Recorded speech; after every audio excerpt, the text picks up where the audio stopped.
Hi friends, welcome है हमारे GS India YouTube channels पे। आज हम आपके लिए लेकर आए हैं टेस्ट नंबर 65। ये हमारा टेस्ट नंबर 65 है और पार्ट 4 है। मिडवाइफरी से रिलेटेड जो भी क्वेश्चन थे इंपॉर्टेंट फ्रेंड्स, ये हमारा पार्ट 4 है।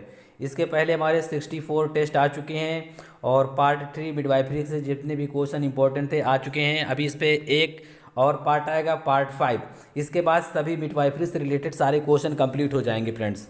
अभी इस पर एक पार्ट आएगा और पार्ट 5 आएगा। ये क्वेश्चन फ्रेंड्स सभी नर्सिंग एग्जाम्स के लिए वेरी वेरी इंपॉर्टेंट हैं। आप देख सकते हैं यहाँ पर, क्योंकि जो भी एग्जाम्स में अभी तक क्वेश्चन पूछे जा चुके हैं मिडवाइफरी से रिलेटेड, गाइनकोलॉजी से, ओके, तो हमने सिलेक्ट किए हैं और हमारे 3 पार्ट आप देख सकते हैं। चैनल को सब्सक्राइब कर सकते हैं डेली अपडेट के लिए फ्रेंड्स। देख सकते हैं ये सभी नर्सिंग एग्जाम्स में पूछे गए क्वेश्चन हैं। Staff nurse, ANM, JNM, CHO, MPPP, AFMS and BFUHS and MP, SW, army nursing, CRPF nursing and PGI, AIIMS, all state से रिलेटेड फ्रेंड्स, सभी हरियाणा, पंजाब, हिमाचल प्रदेश, उत्तर प्रदेश, मध्य प्रदेश, राजस्थान, बिहार, रांची, असम फ्रेंड्स, सभी राज्यों के लिए वेरी वेरी इंपॉर्टेंट क्वेश्चन है फ्रेंड मिडवाइफरी से related. चलिए question number start करते हैं। क्वेश्चन नंबर फर्स्ट आप देख सकते हैं अपनी स्क्रीन पर और अपना आंसर बता सकते हैं आप।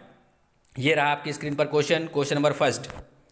आप बताएं इसका आंसर। गर्भावस्था के दौरान निम्न में से कौन सी वैक्सीन नहीं दी जाती? काफ़ी इंपॉर्टेंट क्वेश्चन है, इंग्लिश में पढ़ सकते हैं। विच of the following vaccine can not be given during the pregnancy? कौन सी वैक्सीन नहीं दी जाएगी भाई अकॉर्डिंग टू ऑप्शन? अपना आंसर बताएं। क्या होगा आंसर इसका? ऑप्शन होगा इसका सी, मिजल्स। क्या होगा? मिजल्स या खसरा की कहे वैक्सीन ये गर्भावस्था के दौरान नहीं दी जाती। विच of the following vaccine can not be given during the pregnancy? कौन सी होगी? ऑप्शन होगा इसका सी। क्या है option?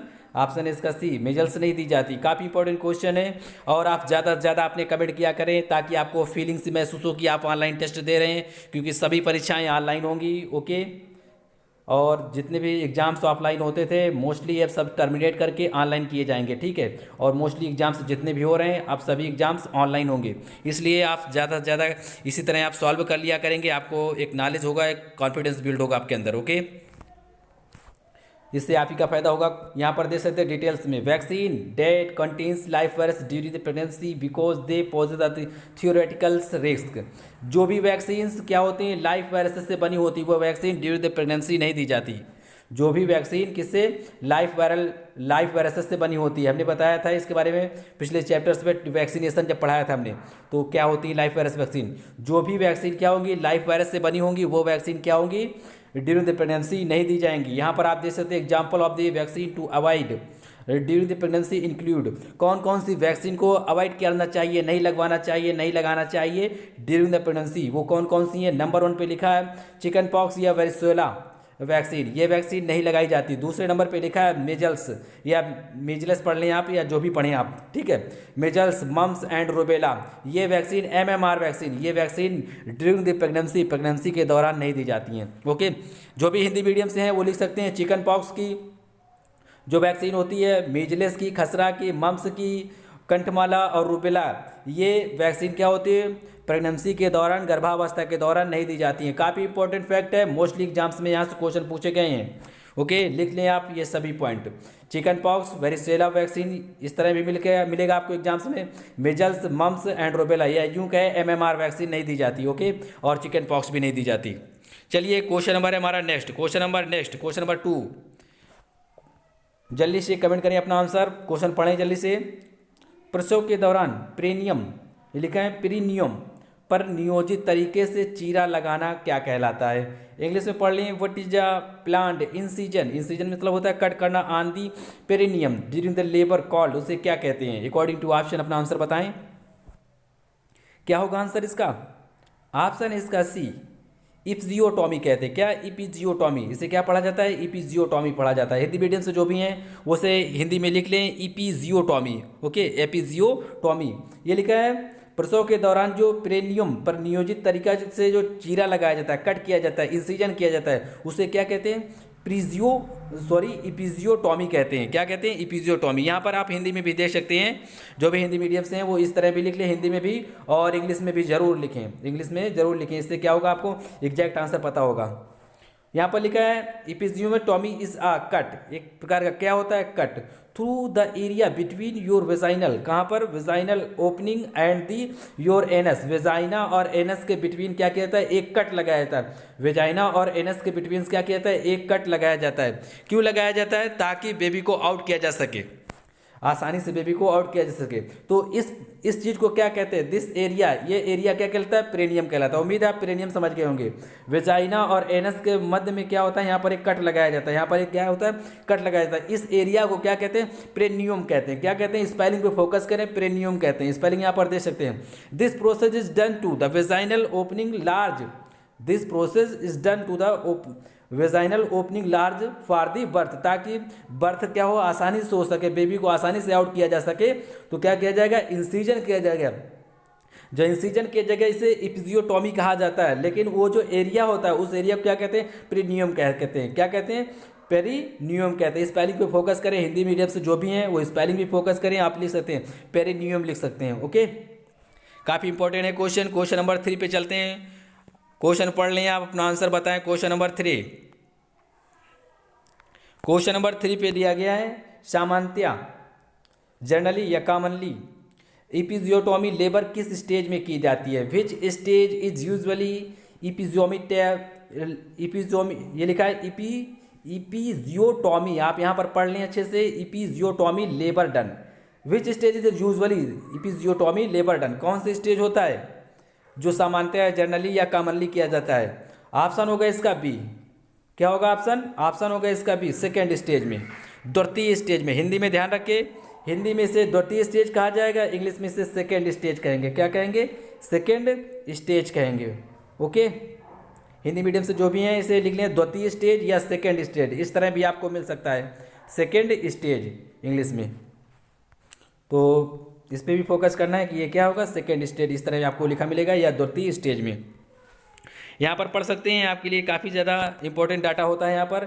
इपिजियोटॉमी also known as the प्रीनियोटॉमी, कह रहा है जो इपिजियोटॉमी होता है इसी को इस नाम से भी जाना जाता है। किस नाम से, ये लिखा है पेरिनियोटॉमी के नाम से भी इसे जाना जाता है। इज आ सर्जिकल इंसिजन, एक प्रकार का क्या होता है, सर्जिकल इंसिजन होता है, मतलब एक कट होता है थोड़ा सा, ऑफ दी प्रीनियम, कहाँ पर, प्रीनियम के एरिया में होता है, यहाँ पर होता है, ठीक है, वेजाइना एंड एनस के बिटवीन्स पे होता है। तो इसे क्या किया जाता है, इससे वेजाइना पे क्या किया जाता है, कट किया जाता है। इस एरिया को पेरिनियम कहते हैं, ताकि बेबी को आसानी से आउट किया जा सके। For the child birth, child birth के लिए ऐसा काम किया जाता है। Posterior vaginal wall generally done by the mid wife और दी ऑब्स्टेट्रिशियन, इनके माध्यम से ये किया जाता है। ओके, जो भी प्रसूति विशेषज्ञ होती हैं, या हिंदी में प्रसूति कहते हैं, इंग्लिश में यहाँ पर कहते हैं ऑब्स्टेट्रिशियन कहते हैं उसे, या मिडवाइफ के माध्यम से ये काम किया जाता है। ओके, नेक्स्ट पॉइंट लिखा हुआ है यहाँ पर, episiotomy is usually perform during the second stage, जो कह रहा है कि मोस्टली जो किया जाता है, कॉमनली या यूजुअली जो किया जाता है वो सेकेंड स्टेज में किया जाता है। यही हमारा क्वेश्चन था कि जो सामान्यतः जनरली या कॉमनली किया जाता है वो सेकेंड स्टेज में किया जाता है। क्या, इपिजियोटॉमी, हमने बता दिया इपिजियोटॉमी क्या होगा, उम्मीद है समझ गए होंगे आप। To quickly the enlarge opening for the baby to pass the through, और क्या कहता है, ताकि उस एरिया को क्या किया जाए, इनलार्ज किया जाए, बढ़ा दिया जाता है, और opening for the baby, baby के लिए क्या होता है, ओपनिंग हो जाता है, ताकि बेबी आसानी से आउट हो सके। ओके, क्वेश्चन नंबर 4 है, क्वेश्चन नंबर 4 पढ़ें, आप अपना आंसर बताएं। क्वेश्चन नंबर 4, इपिजियोटॉमी का इंडिकेशन निम्न में से क्या है, which of the following is an indication of the episiotomy, क्या होगा आंसर इसका, ऑप्शन है इसका डी, उपयुक्त सभी, ऑल ऑफ दी, जिसका आंसर होगा, क्या होगा आंसर, ऑल। ये लिखा है प्रीनियल टीयर्स की संभावना के लिए, और लिखा है प्रीनियम का कठोर होना, और ये लिखा है फोर्सेप डिलीवरी के लिए। ये इंडिकेशन है, इपिजियोटॉमी का इंडिकेशन उनमें से क्या होता है, ये होते हैं इंडिकेशन इसका। प्रीनियल टीयर्स की संभावना होती है, और प्रीनियम का रिजिड होना, रिजिड मतलब होता है कठोर हो जाना, ये लिखा है फोर्सेप्स डिलीवरी, इसलिए ऑप्शन क्या होगा, डी होगा। यहाँ पर आप समझ सकते हैं, जानकारी के लिए लिखा गया आपकी, the indication of the episiotomy included force, जो इपिजियोटॉमी में इंडिकेशन, इन संकेत या सूचक जो भी इंक्लूड किए जाते हैं वो क्या क्या होते हैं। नंबर 1 पे लिखा है यहाँ forcep delivery. Number 2 concern with the FHR and the ventouse delivery and the vaginal breech phase 2 pubes and previous history of the perineal tears and the material exhaustion rigid perineum good size baby and no specific reasons. ये details दी गई है, आप समझ लें यहाँ पर, हमने बता दिया इसे। और नेक्स्ट क्वेश्चन से क्वेश्चन नंबर 5। क्वेश्चन नंबर 5 पढ़ लें, अपना आंसर बताएं। फीमेल पेल्विस में कुल कितनी हड्डियाँ होती हैं, बोन्स होती हैं? How many bones are there in female pelvic? कितनी होती हैं अकॉर्डिंग टू ऑप्शन, आंसर बताएं। ऑप्शन होगा इसका बी। कितनी? बी, मतलब 4 होती हैं। कौन कौन सी होती हैं यहाँ पर आप देख सकते हैं। 4 बोन्स होती हैं। The pelvic bones include the hip bone. Hip bone ये एक बोन होगी, लेकिन इसमें क्या होता है लेफ्ट राइट मिला के 2 हो जाती हैं, तो एक लेफ्ट होगी दूसरी राइट होगी, दूसरी तीसरे नंबर पे आएगी सैक्रम, चौथे नंबर पे आएगी ये लिखा है कॉक्सिक्स। आप इस तरह पढ़ सकते हैं, हिप बोन्स लेफ्ट राइट मिला के 2 हो जाएंगी, लेफ्ट और राइट 1 2, और फिर इसके बाद ये होगा सैक्रम 3 हो जाएंगी, और ये लिखा है कॉक्सिक्स ये होगा 4। तो इसलिए कितनी बोन्स होंगी फीमेल पेल्विस में? 4 बोन्स होंगी। कितनी? 4 बोन्स। नेक्स्ट क्वेश्चन पे चलते हैं। क्वेश्चन नंबर हमारा 6। क्वेश्चन नंबर 6 आप पढ़ सकते हैं अपनी स्क्रीन पर, अपना आंसर बताएं आप जल्दी से। गर्भावस्था के दौरान एंटी एमेटिक दवाओं का कार्य क्या होता है? What is the function of the anti emetic drug during the pregnancy? क्या होगा आंसर इसका? एंटी एमेटिक ड्रग्स यूज की जाती हैं, दवाएं मेडिसिन यूज की जाती हैं ड्यूरिंग द प्रेगनेंसी, किस लिए यूज की जाती हैं? ऑप्शन हो गया इसका सी, उल्टी को रोकने के लिए, स्टॉप वोमिटिंग को रोकने के लिए एंटी एमेटिक ड्रग्स जो होती हैं वो यूज की जाती है। एंटी एमेटिक ड्रग्स यूज की जाती हैं, किस लिए यूज की जाती हैं? उल्टी को रोकने के लिए या स्टॉप दी वोमिटिंग। ओके, यहाँ पर आप पढ़ सकते हैं, जानकारी के लिए काफ़ी सारा डिटेल्स है आपके लिए, ये पढ़ना चाहिए आपको। Anti emetic drugs are also used for the nausea and vomiting caused by the morning sickness. जब किसी को मॉर्निंग सिकनेस में वोमिटिंग फीलिंग या थकावट से ऐसी महसूस होती है या उनको जी मिचलाता है, तब उन्हें क्या होता है एंटी एमेटिक ड्रग्स खानी चाहिए या दी जाती हैं, बशर्ते जो भी खाना चाहिए, जो भी मेडिसिन डॉक्टर्स की सलाह के अनुसार। Okay, morning sickness during the pregnancy and severe cases of the stomach flu. Stomach flu में भी क्या होता है, ये दवाएं दी जाती है एंटीमेटिक, स्टॉप द वोमिटिंग, और इन सभी चीज़ों के लिए ये कार्य करता है। ओके, जो भी यहाँ से मेंशन है, antibiotic drugs also use of the nausea and vomiting कार्य morning sickness and morning sickness during the pregnancy जब होता है तो, और जो स्टमक फ्लू होता है इसलिए क्या होता है एंटीबायोटिक ड्रग्स दी जाती हैं। और जो भी ड्रग्स खानी चाहिए, अपने मन से कोई भी ड्रग्स नहीं लेना चाहिए, जो भी ड्रग्स लें आप डॉक्टर्स की सलाह के अनुसार ही लें। ओके, क्वेश्चन नंबर है हमारा नेक्स्ट, क्वेश्चन नंबर 7 लिखा है गर्भावस्था के दौरान एनाल्जेसिक दवाओं का कार्य क्या होता है? जो एनाल्जेसिक मेडिसिन दी जाती हैं ड्यूरिंग द प्रेगनेंसी उनका वर्क क्या होता है? What is the function of the analgesic during pregnancy? During the pregnancy क्या होगा आंसर इसका? एनाल्जेसिक का मतलब क्या होता है आपको इतना पता होना चाहिए, आंसर बता सकते हैं आप आसानी से। ऑप्शन होगा इसका ए, क्या होगा ऑप्शन? ऑप्शन होगा इसका ए, पेन रिलीफ, दर्द निवारण के लिए। हिंदी में पढ़ें, दर्द निवारण के लिए, ये लिखा है पेन रिलीफ के लिए दिया जाता है। एनाल्जेसिक का मतलब होता है ऐसी मेडिसिन, ऐसे ड्रग्स जो क्या होता है पेन रिलीफ के लिए दिया जाता है। ओके, उन्हें क्या कहते हैं?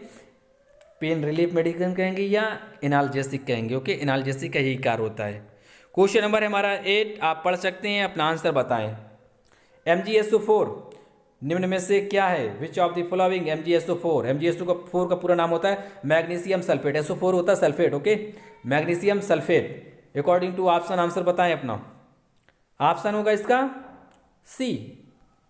ऑप्शन क्या है इसका? सी है। एंटी कन्वल्सिव एजेंट या एंटी कन्वल्सेंट एजेंट, ऐसा भी लिखे मिले, SANT मिलेगा, या यहाँ पर लिखा है एंटी कन्वल्सिव एजेंट, आप इस तरह भी पढ़ सकते हैं। यहाँ पर जो MgSO4 होता है मैग्नीशियम सल्फेट, ये एक प्रकार क्या है एंटी कन्वल्सिव एजेंट है। इसके बारे में डिटेल्स थोड़ा देख सकते हैं यहाँ पर। Anticonvulsant also commonly known as the antiepileptic, ये लिखा है antiepileptic drugs.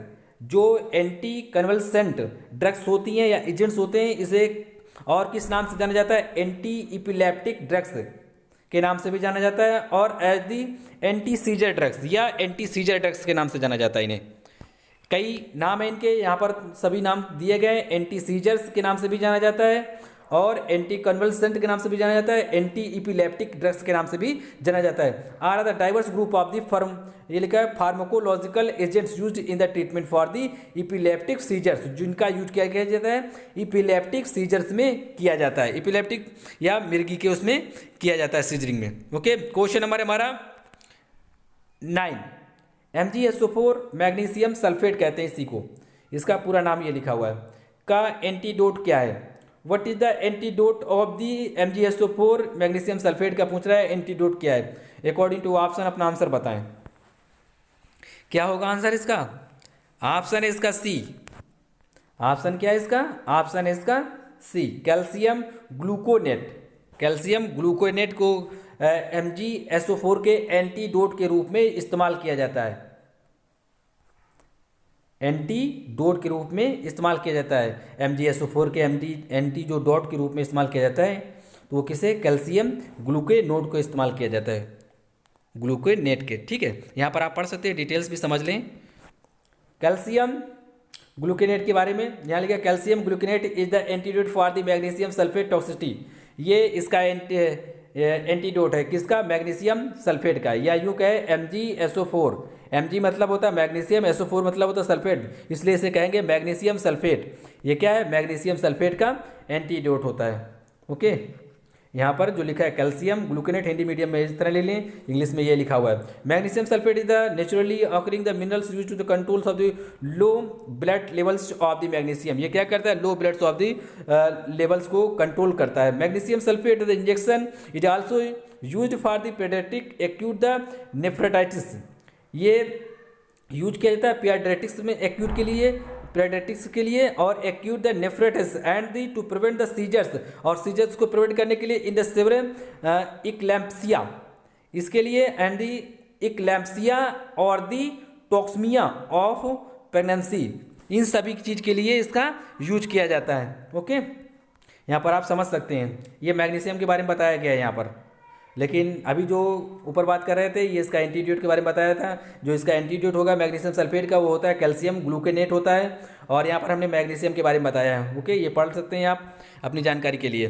Question number है 10, क्वेश्चन नंबर 10 पे लिखा प्रसूति या ऑब्स्टेट्रिक्स में एंटी हाइपर सेंसिटिव ड्रग्स की फर्स्ट चॉइस क्या है, या चॉइस ऑफ ड्रग्स क्या है? अकॉर्डिंग टू ऑप्शन आंसर बताएं अपना, क्या होगा आंसर इसका? ऑप्शन इसका बी फ्रेंड्स, क्या है ऑप्शन? ऑप्शन इसका बी। ओके, प्रसूति ये लिखा है ऑब्स्टेट्रिक्स में एंटी हाइपर सेंसिटिव जो ड्रग्स के रूप में जो फर्स्ट चॉइस होती है, फर्स्ट चॉइस ऑफ ड्रग्स होती है, वो होती है मेथाइल डोपा। कौन सी होती है? मेथाइल डोपा होती है। ऑप्शन क्या है इसका? ऑप्शन इसका बी। ओके, नेक्स्ट क्वेश्चन है क्वेश्चन नंबर 11। क्वेश्चन नंबर 11 आप पढ़ लें जल्दी से, अपना आंसर बताएं। Question number 11,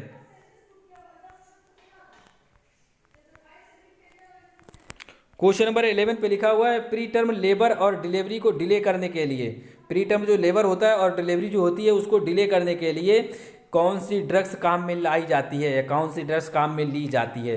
which drugs is use to delay preterm labour, preterm labour को डिले करने के लिए एंड डिलीवरी को डिले करने के लिए कौन सी ड्रग काम में ली जाती है, कौन सी ड्रग्स लाई जाती है? क्या होगा आंसर इसका? ऑप्शन होगा इसका ए, ये लिखा है टोकोलाइटिक एजेंट्स। क्या होगा आंसर? टोकोलाइटिक एजेंट्स। यहाँ पर आप पढ़ सकते हैं, काफ़ी इंपॉर्टेंट क्वेश्चन है ये। टोकोलाइटिक ड्रग्स प्री टर्म लेबर और डिलीवरी को डिले करने के लिए, मतलब देर करने के लिए, रोकने के लिए कौन सी ड्रग्स काम में ली जाती है? तो वो होता है टोकोलाइटिक एजेंट्स वाली जो ड्रग्स होती हैं इसका इस्तेमाल किया जाता है। डिटेल्स यहाँ पर समझ सकते हैं, आप पढ़ सकते हैं, काफ़ी इंपॉर्टेंट है आपके लिए। ये लिखा है tocolytic agents are drugs design to the inhibit contraction of the myometrial smooth muscle cells. Okay, such an effect has been demonstrated in vitro or the in vivo for the several pharmacological agents. Next point लिखा था most common tricholytical agents used for the treatment of the preterm labor are magnesium sulfate and the indomethacin and nifedipine. ये लिखा है, यहाँ पर spelling देख लें आप, ये लिखा है निफेडिपाइन। ये ड्रग्स हैं जो इस्तेमाल की जाती है प्री टर्म लेबर्स में, जो जनरली इस्तेमाल की जाती है। कौन कौन सी? MgSO4 मतलब मैग्नीशियम सल्फेट, दूसरे नंबर पर लिखा है इंडोमिथासिन, स्पेलिंग देख लें ये ड्रग्स, और एक ये ड्रग्स लिखी है नेफिडापाइन। ये ड्रग्स इस्तेमाल की जाती है प्री लेबर टर्म के लिए, ओके, या लेबर्स को डिले करने के लिए ये इस्तेमाल की जाती है ये मेडिसिन। ये आपकी जानकारी के लिए है, आप याद कर सकते हैं। क्वेश्चन नंबर है 12, निषेचित अंडे का आरोपण, आरोपण मतलब होता है इम्प्लांटेशन, कब पूर्ण मतलब होता है कंप्लीट होता है, कब कंप्लीट होता है? When is the implantation of the fertilize eggs complete? According to option अपना आंसर बताएं, क्या होगा आंसर इसका? ऑप्शन है इसका सी, फर्टिलाइज के 10 से 11वें दिन। निषेचन मतलब होता है फर्टिलाइज करना, ठीक है, ये लिखा हुआ है इसका निषेचन का इंग्लिश ये लिखा है, ठीक है, फर्टिलाइज करना। तो इंग्लिश में आप क्वेश्चन समझ लें अच्छे से, फिर इसका आंसर होगा fertilize between 10 to 11 days, okay. निषेचित अंडे का जो इम्प्लांटेशन जो कंप्लीट होता है वो कब कंप्लीट होता है? 10 से 11वें दिन कंप्लीट हो जाता है। ये लगभग में आंसर होता है अबाउट, ओके, ये क्या है? अबाउट में आंसर है 10 से 11वें दिन। कभी कभी ऑप्शन में अगर आपको 7 to 14 मिले तब भी आंसर सही होगा, लेकिन ऐसा कोई ऑप्शन में दिया नहीं गया, इसलिए ऑप्शन क्या होगा? अबाउट लगभग में होगा 10 से 11वें दिन। 10 से 11वें दिन जब आपको ना मिले तब आपको 7 to 14 मिल सकता है एग्जाम में, ठीक है, लगभग इसी के आसपास होगा आंसर, ठीक है, 10 से 11 के आसपास आंसर होगा, वो आंसर सही होगा अगर ऑप्शन में ऑप्शन सी ना मिले तब, ओके, तब ऐसा होगा। नेक्स्ट क्वेश्चन से क्वेश्चन नंबर है हमारा 13 नंबर पढ़ सकते हैं आप, अपना आंसर बताएं। कब सबसे पहले फेटल हार्ट साउंड का पता लगाया जाता है? इंग्लिश में पढ़ ले, when can fetal heart sound be detected first, या फर्स्ट टाइम कब लगाया जाता है? फेटल हार्ट साउंड का पता कब लगाया जाता है? क्या होगा आंसर इसका? ऑप्शन है इसका सी, ऑप्शन क्या है इसका? सी, ओके, 8 से 10 सप्ताह के मध्य, मतलब बिटवीन 8 to 10 वीक्स जो फेटल हार्ट साउंड का सबसे पहले पता लगाया जा सकता है।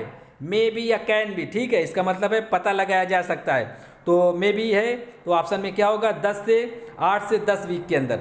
लेकिन जो क्लियर इमेज मिलेगी आपको वो मिलती है 10 वीक्स में। कब मिलेगी? 10 वीक्स में। अगर ऑप्शन में आपको एक ही दिया जाए ऑप्शन में 8, 10, 9, तो आपका आंसर 10 सही होगा, 100% करेक्ट आंसर है, ठीक है। लेकिन जब भी बिटवीन में मोस्टली पूछे जाते हैं आंसर, ये बिटवीन में, तो आपको बताना होगा 8 to 10 वीक्स, मतलब 8 से 10 सप्ताह के मध्य, 8 से 10 सप्ताह के मध्य आंसर बताएंगे, सही माना जाएगा आंसर, ओके। लेकिन जब ना हो तब हमने बताया आपका 10 आंसर सही होगा, क्योंकि इसमें इमेज क्या होती है? क्लियर हो जाती है। और यहाँ पर लिखा है कि फेटल हार्ट का पता सबसे पहले लगाया जा सकता है, तो मतलब 8 से 10 वीक के अंतर्गत लगाया जा सकता है। क्वेश्चन नंबर हमारा 14, क्वेश्चन नंबर 14 पढ़ सकते हैं आप, अपना आंसर बता सकते हैं। काफ़ी इंपॉर्टेंट है, सिंपल क्वेश्चन है। गर्भवती महिलाओं को लगाए जाने वाले टीटी के 2 टीके के मध्य, मतलब जो टीके 2 वैक्सीन लगाई जाते हैं उनके मध्य जो अंतर होता है, डिफरेंस होता है, वो कितना होना चाहिए कम से कम एट लीस्ट? क्वेश्चन पढ़ लें इंग्लिश में आप। What is the minimum difference between 2 vaccine of TT applied to the pregnant woman? जब ये प्रेग्नेंट वुमेन पे अप्लाइड की जाएंगी या लगाई जाएंगी तो उसके बीच 2 टीकों के बीच कम से कम कितना अंतर होना चाहिए? ऑप्शन क्या होगा इसका? ऑप्शन है इसका बी। अकॉर्डिंग टू ऑप्शन क्या होगा इसका? ऑप्शन इसका बी, मतलब 28 डेज कहें, अगर ऑप्शन में 8 डेज लिखा होता 28 दिन, तो हम 28 डेज मार्क करते, या 4 वीक्स लिखा होता। क्या लिखा होता? 4 वीक्स। लेकिन इन दोनों में से कोई दिया नहीं गया, तो लगभग में 4 सप्ताह के बाद दूसरा टीटी लगाया जा सकता है। एक टीटी से दूसरे टीटी के बीच जो अंतर होगा, डिफरेंस होगा, वो कम से कम 4 वीक का अंतर होना चाहिए, मतलब 4 से 6 के बीच में लगाया जा सकता है, मतलब 4 एटलीस्ट होना चाहिए, क्योंकि 7 4 जा कितना होगा? 28 होगा। कितना? 28। आपको ध्यान रखना है कि कम से कम अंतर, ये कई बार एग्जाम में क्वेश्चन पूछा जा चुका है। जब अगर डेज लिखा हो तब आप बताओगे 28 दिन, ठीक है, 28 डेज। अगर वीक में पूछा जाए 4 वीक लिखा हो तब ऑप्शन सही होगा 4 वीक। अगर 4 वीक्स ऑप्शन में ना हो तब ऑप्शन होगा 6 वीक्स। क्या होगा? 6 वीक्स, मतलब 6 सप्ताह बाद। मोस्टली आपको 1 मंथ मिलेगा या 4 वीक्स मिलता है, ठीक है, क्योंकि 7 4 जा 28 होता है, मतलब 28 दिन का कम से कम अंतर होना चाहिए, 28 दिन, ओके। तो इसलिए उम्मीद है समझ गए होंगे आप, 28 डेज या 4 वीक्स होगा, ओके। क्वेश्चन ऑप्शन यह है इसका बी। नेक्स्ट क्वेश्चन है क्वेश्चन नंबर 15। क्वेश्चन नंबर 15 आप पढ़ सकते हैं अपनी स्क्रीन पर और अपना आंसर बताएं। क्वेश्चन नंबर 15 काफ़ी इंपॉर्टेंट है। कौन सी वैक्सीन गर्भवती महिला को लगाई जाती है? Which vaccine is applied to a pregnant women? काफ़ी सिंपल सा क्वेश्चन है, आंसर बता सकते हैं जल्दी से अपना। कौन सी वैक्सीन गर्भवती महिला को लगाई जाती है? ऑप्शन इसका सी, टेटनेस लगाई जाती है। क्या? Tetanus, option C. ये तो पता ही होगा आपको, काफ़ी जर्नलिस्ट क्वेश्चन है। Question number 16। बच्चे के जन्म के बाद की समय अवधि को क्या कहा जाता है? अकॉर्डिंग टू ऑप्शन आंसर बताएं, ठीक है, क्योंकि आंसर कई तरह के हो सकते हैं, लेकिन हमेशा आंसर आपको जो बताने चाहिए वो अकॉर्डिंग टू ऑप्शन बताने चाहिए। आप ये मत समझे कि जो हमने याद किया वो ऑप्शन दिया ही नहीं गया, ठीक है, लेकिन आपको ये सोचना चाहिए कि जो ऑप्शन दिए गए उसके अकॉर्डिंग पर आपको बताना है, ठीक है। अकॉर्डिंग टू ऑप्शन आप अपना आंसर बताएं। ये लिखा है बच्चे के जन्म के बाद की समय अवधि को क्या कहते हैं? What is the time period after the birth of a child? क्या होगा आंसर इसका? ऑप्शन है इसका बी। क्या है ऑप्शन? ऑप्शन इसका बी। ये लिखा है पर पीरियम कहते हैं। क्या कहते हैं? ये लिखा है पर पीरियम कहते हैं। ऑप्शन है इसका बी। आप देख सकते हैं और स्पेलिंग इसकी याद कर लें। हिंदी में इसे सूतिका अवस्था कहा जाता है। क्या कहा जाता है? सूतिका अवस्था कहा जाता है। ऑप्शन है इसका बी। ओके, ऑप्शन क्या होगा इसका? बी होगा। काफ़ी इंपॉर्टेंट क्वेश्चन है, इसे लिख लें, लेकिन जब भी सॉल्व करें आप तो अकॉर्डिंग टू ऑप्शन सॉल्व करें। यहाँ पर डिटेल्स दिया गया है, मेंशन किया गया है, आप यहाँ भी पढ़ सकते हैं। द पीरियड ऑफ 6 वीक्स, इसका जो टाइमिंग पीरियड होगा जिसे कहेंगे पर पेरियम कहते हैं, उसका जो टाइमिंग वीक्स होता है वो कितना होता है? मतलब 6 सप्ताह होता है after the child birth. After the child birth, child birth के बाद वाला। During which the mother's reproductive organs return to the their original non pregnant condition. जब उसकी मम्मी क्या होती है, माँ क्या होती है, नॉन प्रेग्नेंट वुमेन्स, मतलब नॉन प्रेग्नेंट वुमेन्स कंडीशन में आने लगती है, और वो बेबी का जन्म के बाद का जो टाइम होगा वो होगा मतलब 6 वीक्स, मतलब 6 सप्ताह होगा। कितना? 6 सप्ताह। आप लिख सकते हैं हिंदी में 6 सप्ताह। ओके, जब उसके फीमेल्स के पार्ट क्या होंगे, वो दोबारा से क्या होंगे, उसी स्थिति में आने लगेंगे जैसे वो नॉन प्रेग्नेंट थी, तब इस टाइमिंग को, जो बेबी का टाइमिंग होगा आफ्टर बर्थ, उसे कहते हैं पर पीरियम कहते हैं, या हिंदी में इसे सूतिका अवस्था कहा जाता है। क्वेश्चन नंबर हमारा 17 नंबर, काफ़ी इंपॉर्टेंट है।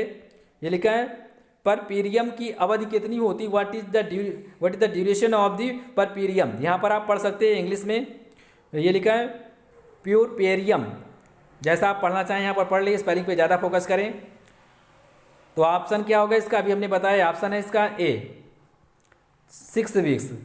जो पर पीरियम की जो अवधि होती है, ड्यूरेशन होता है, टाइम होता है, वो कितना होता है? 6 सप्ताह होता है। 6 वीक्स होता है। कितना? 6 सप्ताह। 6 सप्ताह होता है। ओके, ऑप्शन इसका ए। यहाँ पर आप पढ़ लें अच्छे से, इंग्लिश में भी दिया गया है 6 सप्ताह। ये लिखा है परप्यूरियम, इसी को पोस्ट, ये लिखा है पोस्टर, ये लिखा है पोस्टर टर्म के नाम से भी जाना जाता है। पोस्टर टर्म के नाम से भी इसे जाना जाता है। परप्यूरियम जो लिखा है is defined as the time from the delivery of the placenta through the first few weeks after the delivery. ये कुछ वीक्स होते हैं आफ्टर द डिलीवरी, यहाँ पर पढ़ सकते हैं। This period is usually consider, ये इस पीरियड को जो कंसीडर किया जाता है वो लगभग 6 सप्ताह के आसपास कंफर्म किया जाता है। इसलिए इसका आंसर क्या होगा? 6 वीक्स होगा।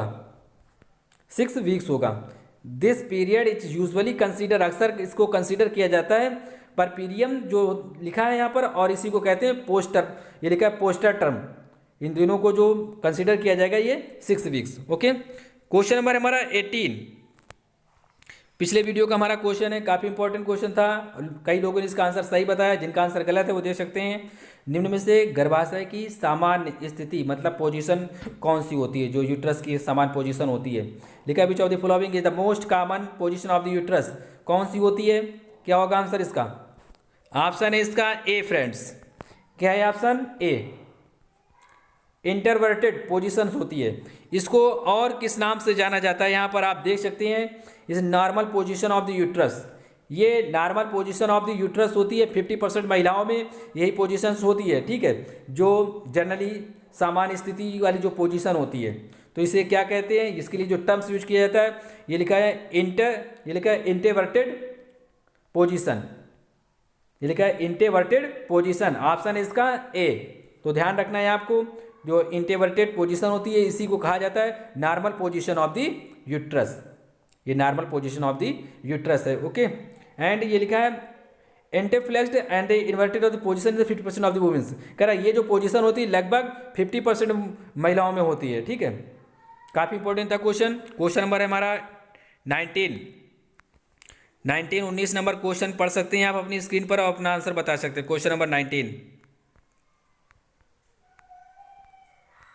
क्वेश्चन नंबर 19 पे लिखा हुआ है, यदि एक महिला की, इस तरह भी क्वेश्चन पूछे एग्जाम्स में अक्सर, यदि एक महिला की LNP 1 जुलाई 2012 है, मतलब 2012 है, तो उसका EDD मतलब होता है एक्सपेक्टेड डेट ऑफ डिलीवरी या एस्टिमेटेड डेट ऑफ डिलीवरी, तो उसका क्या होगा आंसर। आपको ये आंसर जरूर बताना है, काउंट करें आप। हमने बताया था कैसे काउंट किया जाता है, इसे हम नेक्स्ट वीडियो में कवर करेंगे अच्छे से डिटेल से। इंग्लिश में आप पढ़ सकते हैं, if a women's LNP is July 1, 2012, यदि किसी वुमेन्स का, फीमेल्स का जो LNP लास्ट मेंस्ट्रुअल पीरियड कितना है 1 जुलाई 2012 है, तो what will be the her EDD मतलब एस्टिमेटेड डेट ऑफ डिलीवरी, उसका क्या होगा अकॉर्डिंग टू ऑप्शन। आंसर बताएं आप, इसे हम नेक्स्ट वीडियो में कवर करेंगे। मोस्टली इस तरह क्वेश्चन पूछे जाते हैं, आपका IQ भी चेक किया जाता है इस तरह क्वेश्चन का कि आपको पता है या नहीं पता EDD कैसे काउंट किया जाता है LNP से। ओके, तो जरूर इसका आंसर बताएं। अगर आप किसी भी नर्सिंग एग्जाम्स की कंप्लीट तैयारी करना चाहते हो तो चैनल को जरूर सब्सक्राइब करें, क्योंकि हम डेली एक टेस्ट सीरीज अपलोड करते हैं जो आपकी एग्जाम्स के लिए बेहतर कारगर होंगी और रामबाण सिद्ध होंगी। ओके, ये क्वेश्चन सभी नर्सिंग एग्जाम्स के लिए इंपॉर्टेंट थे। आने वाला हमारा पार्ट 4 होगा, इसके बाद ये सभी जितने भी इंपॉर्टेंट क्वेश्चन थे मिडवाइफरी से, गायनिकोलॉजी से, वो कंप्लीट हो जाएंगे। जो क्वेश्चन थोड़े बहुत बचेंगे हम उन्हें लास्ट में कंप्लीट कर देंगे, बशर्ते 5 जो टेस्ट हमारे आए हुए हैं इसमें मोस्टली जितने अक्सर एग्जाम्स में पूछे जाते हैं मिडवाइफरी क्वेश्चन, वो हम सभी कंप्लीट कर देंगे। हमारा जो कल आएगा पार्ट, वो आएगा पार्ट आएगा हमारा 5। पार्ट कितना आएगा 5 आएगा। अगर चैनल पे नए इसे सब्सक्राइब करें, लाइक करें। वीडियो कैसे लगा एक बार कमेंट बॉक्स में बताएं। Thank you, thanks for watching friend, thank you.